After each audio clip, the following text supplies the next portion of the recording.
এই সোশ্যাল মিডিয়ার মাধ্যম দিয়ে আপনারা যে বাংলার কত দাঙ্গা ঢুকেছেন বলে বোঝানো যাবে না।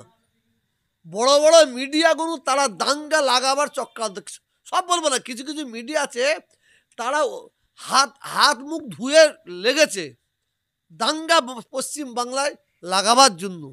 আর আপনাদের মতো সোশ্যাল মিডিয়া তারা তাদের প্রতিবাদ করছে ডিজিটাল মিডিয়া ফেডারেশন করেছেন আপনারা।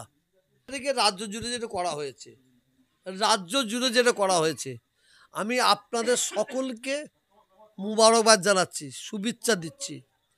তার সাথে সাথে আমি আপনাদের অনুরোধ করছি ওই কয়েকটা পাচাটা গদি মিডিয়া তাদের কাছ থেকে আপনারা দূরে থাকবেন এবং প্রতিবাদ আপনারাও করে যাবেন।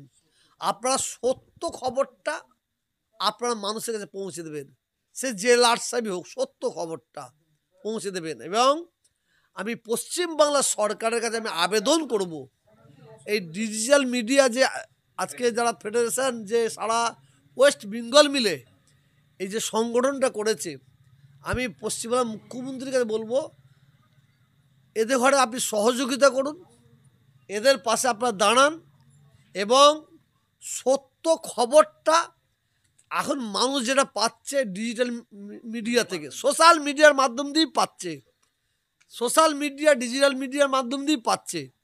কেন এখন কিছু কিছু বড় বড় ইলেকট্রনিক মিডিয়া হয়েছে, গদি মিডিয়া, এরা পয়সা কামাবার জন্য করছে।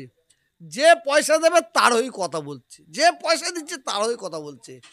আমি বিশ্বাস মুখ্যমন্ত্রীর কাছে আমার অনুরোধ থাকবে এই ডিজিটাল যে মিডিয়া মানে একটা সংগঠন হয়েছে, এই সংগঠনকে সমর্থন করার জন্য এবং এদের পাশে দাঁড়াবার জন্য আমি অনুরোধ করছি। অবশ্যই এদের পাশে দাঁড়ানো মানে, এদের সমর্থন করা মানে, তার মানে এদের স্বীকৃতি দেওয়া হোক। তো পশ্চিমবাংলার মুখ্যমন্ত্রী হচ্ছে বাংলার অভিভাবিকা। তা আমার মনে হয় আজকে এই সোশ্যাল মিডিয়ার মাধ্যমে